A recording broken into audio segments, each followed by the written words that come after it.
আলহামদুলিল্লাহ আমরা দেখতে পাচ্ছি যে এখানে সবুজ সোনার বাংলাদেশে ভুঁই রোপণ করা হচ্ছে। যারাই রোপণ করছে তাদের কেউ বলে চাষা, কেউ বলে কামলা, কেউ বলে জোন, কেউ বলে কাজের লোক। তো ভাই আপনাদের বাড়ি কোথায়? ও, আপনারা কত বেতন এখানে আসছেন? 600 টাকা। আলহামদুলিল্লাহ।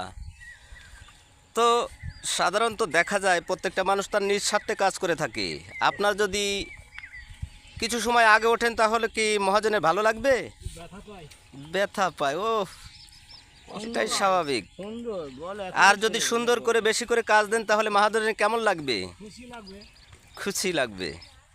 তা আপনারা মহাজনকে খুশি করতে কতটুক সক্রিয়, অর্থাৎ কতটুক চেষ্টা করছেন?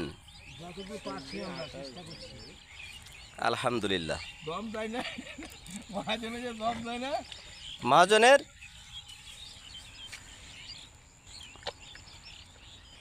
তো আলহামদুলিল্লাহ। আপনার ভালো থাকেন। আপনাদের ভিডিও করলাম, নেটে ছেড়ে দিলাম ইনশাআল্লাহ।